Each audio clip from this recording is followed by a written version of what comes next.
Hello dear students, welcome to my channel.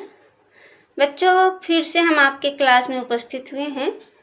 कक्षा 9 का गोधूली भाग 1 लेकर। तो बच्चों, पीछे के क्लास में हमने 8 तक प्रश्न उत्तर करा दी है। जाकर के आप लोग चेकआउट कीजिएगा और वीडियो को देखिएगा। आज के क्लास में हम पार्ट 9 पढ़ाने वाले हैं, जिसका नाम है रेल यात्रा, और इसी का क्वेश्चन आंसर आज हम कराएंगे। तो वीडियो शुरू से लेकर लास्ट तक जरूर देखिएगा, और वीडियो पसंद आए तो वीडियो को लाइक कमेंट शेयर करना न भूलिएगा। और मेरे चैनल पर पहली बार आए हैं तो चैनल को सब्सक्राइब भी जरूर कीजिएगा ऐसे वीडियो देखने के लिए। तो बच्चों, ये चैप्टर हम पढ़ाएंगे तो बहुत लंबा हो जाएगा और वीडियो भी बड़ा हो जाएगा। इस चैप्टर में शरद जोशी का जन्म विषय, बचपन का समय, उनके नौकरी, उनकी जीविका, ये सभी दिया हुआ है। तो आप इसको पढ़िएगा, इससे आपको पता चल जाएगा इनके सारांश के ऊपर, इनकी बीती हुई कहानी के ऊपर, और उन्होंने क्या कहा है। तो चलिए हम बिना देरी किए हुए क्वेश्चन और की चलते हैं। क्वेश्चन कह रहा है, मनुष्य की प्रगति और भारतीय रेल की प्रगति में लेखक क्या देखता है। तो देखिए, मनुष्य की एवं सेवा की प्रगति राजनीतिक पार्टियों के रास्ते में रोड़े आते हैं। खेल की प्रगति में जो समस्या है उसे किसी डब्बे में घुसे बिना उसकी गहराई को महसूस नहीं किया जा सकता है। ठीक है। दूसरा क्वेश्चन है, आप रेल के प्रति प्रगति देखना चाहते हैं तो किसी डिब्बे में घुस जाइए। लेखक यह कह करके क्या दिखाना चाहता है। लेखक ने भारतीय रेल की प्रगति में स्वानुभव की बातें कहकर भारतीय रेल की प्रगति को देखने के लिए उत्साहित करता है। तीसरा है, भारतीय रेलों हमें किस तरह का जीवन जीना सिखाती है।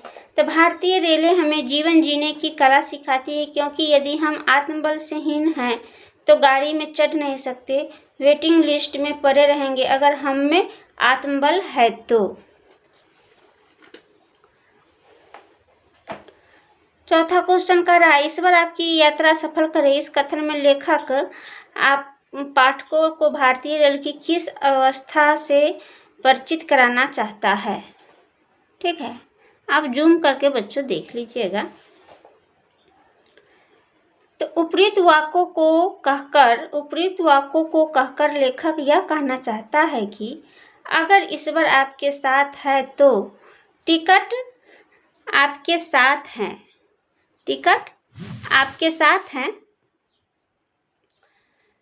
तो टिकट आपके साथ है, पास में सामान कम और जेब में पैसा ज़्यादा है तो आप मंजिल तक पहुंच जाएंगे, नहीं तो उसी स्टेशन पर वेटिंग लिस्ट में पड़े रहेंगे। ठीक है। पांचवा क्वेश्चन कह रहा है, जिसमें मनोबल है, आत्मबल, शारीरिक बल और दूसरे किस्म के बल है, उसे यात्रा करने से कोई नहीं रोक सकता। वे जो शराफत और अनिर्णय के मारे होते हैं वे क्यों में खड़े रहते हैं, वेटिंग लिस्ट में पड़े रहते हैं। यहाँ पर लेखक ने भारतीय सामाजिक व्यवस्था के एक बहुत बड़े सत्य उद्घाटित किया है, जिसकी लाठी उसकी भैंस। इस पर अपने विचार संक्षिप्त व्यक्त कीजिए। इसका विचार व्यक्त करने के लिए कहा जा रहा है बच्चों। तो चलिए देखते हैं क्या कर रहा है।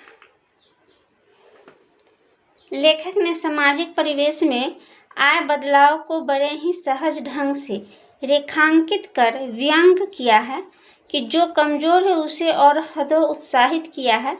यहाँ शोषण की प्रवृत्ति पर करारी चोट पहुंचाई गई है, जिसकी लाठी उसकी भैंस प्रवृत्ति वाले लोग दूसरे को सारी सुविधा से भी वंचित किया कर स्वयं उसे हथिया लेते हैं। इसमें लेखक ने शोषक की स्थिति है उस पर करार व्यंग किया है।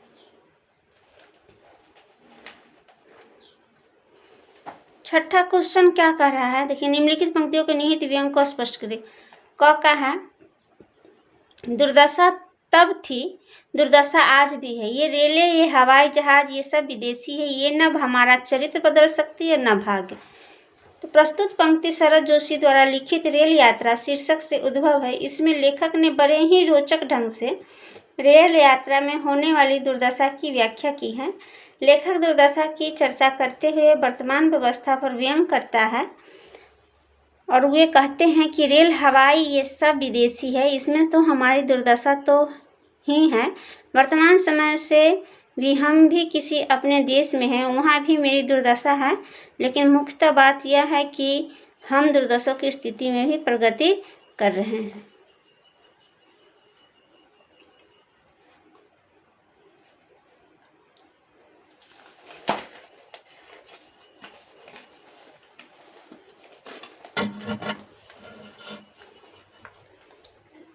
छठा का ख का देखिए, भारतीय रेलें हमें सहानुभूति बताती है, उत्तेजना के क्षणों को शांत रखना सिखाती है, मनुष्य की यह प्रगति है।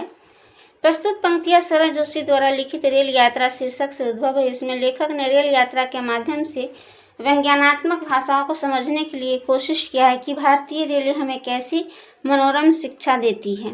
लेखक ने हमें रेल यात्रा के माध्यम से हमारे भीतर के भाव उत्पन्न होते हैं उसे सहानुभूति जो बड़े ही सुंदर उदाहरण के साथ समझाने की कोशिश किया है। लेखक का कहना है कि जब कहीं गाड़ी रुक जाती है तो मन बेचैन हो जाती है। गाड़ी कहाँ रुकी, हमारी मातृभूमि का कौन सा भाग है, यह इस मनोवैज्ञानिक तथ्य से रेल यात्रा हमें सहानुभूति बनाती है। ठीक है। ग कह रहा है, भारतीय रेल हमें मृत्यु का दर्शन समझाती है, अक्सर पटरी से उतरकर उसकी महत्ता का अनुभव करा देती है। तो प्रस्तुत पंक्तियां शरद जोशी द्वारा लिखित रेल यात्रा शीर्षक निबंध से उद्भव है। इसमें लेखक ने दार्शनिक तौर पर रेल यात्रा को मृत्यु का आभास करार देने वाली संज्ञा व्यंग्यात्मक रूप से पाठों को समझाने का प्रयास किया है। लेखक ने प्रस्तुत लेख में मृत्यु का दर्शन होने की बात पर समझाया है कि रेल में जो भी भीड़ भाड़ है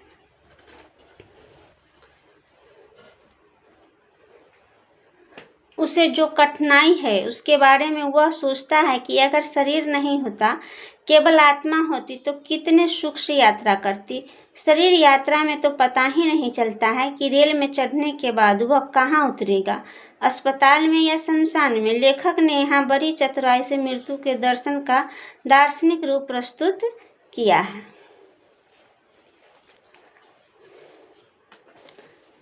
छठा का घ है, कई बार मुझे लगता है कि भारतीय मनुष्य भारतीय रेलों से भी आगे है। आगे मनुष्य बढ़ रहा है, पीछे पीछे रेल आ रही है।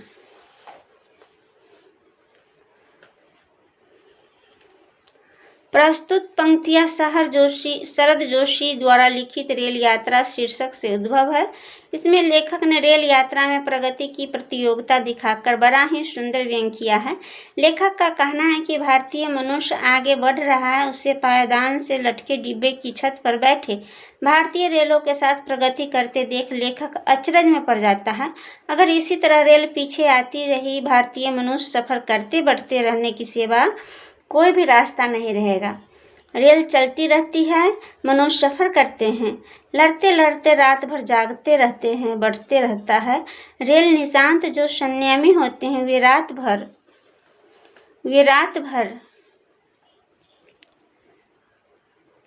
जागते हैं। भारतीय रेल की यही प्रगति है। ठीक है बच्चों, छठा तक हो गया। अब चलते हैं 7वां क्वेश्चन की ओर। क्या कह रहा है,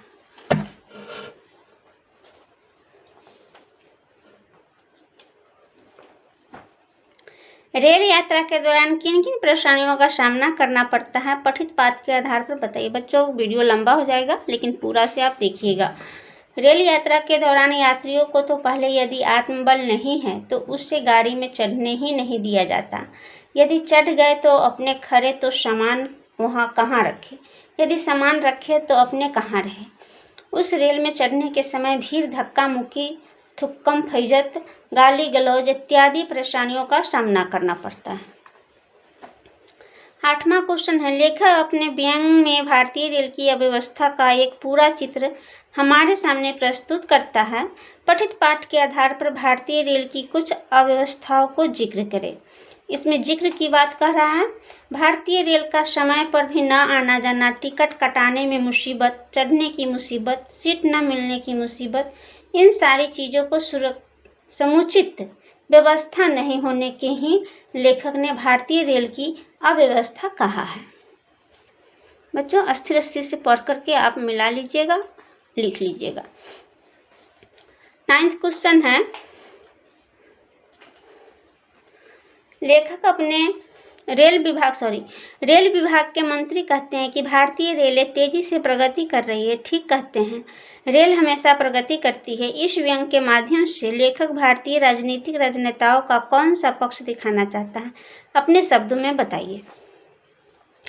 लेखक ने विज्ञानात्मक शैली से भारतीय रेल की प्रगति का बड़ा ही सूक्ष्म विवेचन किया है। लेखक का कहना है कि मंत्री जी के अनुसार रेल प्रगति पर कर रही है। आप रेल की प्रगति देखना चाहते हैं तो डब्बे में घुसकर देखिए, किंतु परेशानी है देश की प्रगति के लिए राजनेता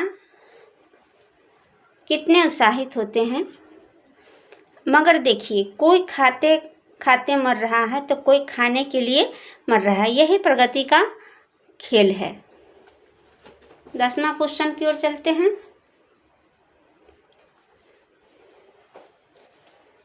संपूर्ण पाठ से व्यंग के स्थल और वाक्य चुनिए और उनके विज्ञानात्मक आशय स्पष्ट कीजिए।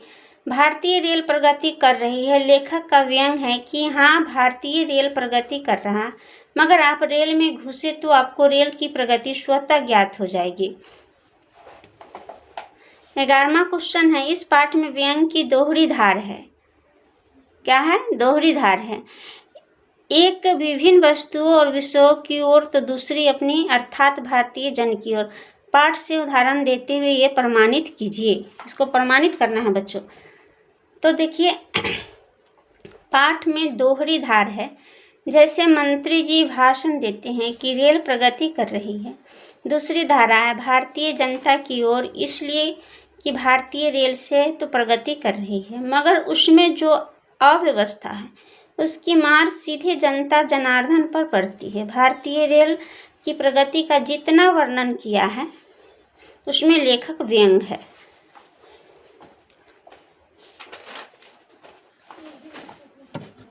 बारहवां क्वेश्चन क्या कर रहा है? भारतीय रेलें चिंतन के विकास में योगदान देती है, कैसे? व्यंग्यकार की दृष्टि से विचार कीजिए।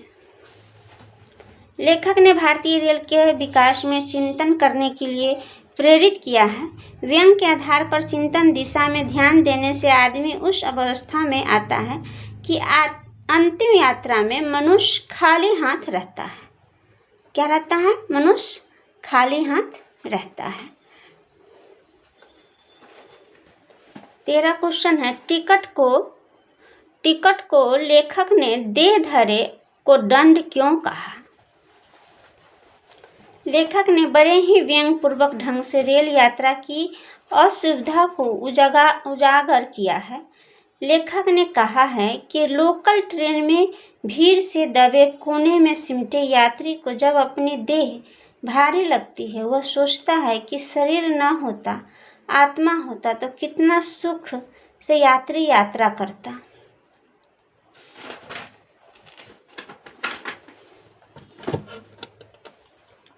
है ना? 14वां क्वेश्चन है, किस अर्थ में रेलें मनुष्य को मनुष्य के करीब लाती है? रेल पर चढ़ने के समय मुसीबत फजीहत के बाद जब वह रेल में चढ़ जाता है, रेल पटरी पर चल पड़ती है और एक आदमी दूसरे के शरीर पर ऊँघ रहा होता है, तो रेल मनुष्य को मनुष्य के करीब लाती है। Very good. 15वां क्वेश्चन है, जब तक एक्सीडेंट ना हो हमें जागते रहना है। लेखक ऐसा क्यों कहता है? लेखक रेल यात्रा के माध्यम से हमें जागृत रहने की सलाह देता है कि रेल निशांत सर्वभुक्तानम, जो संयमी होते हैं वे रात भर जागते हैं।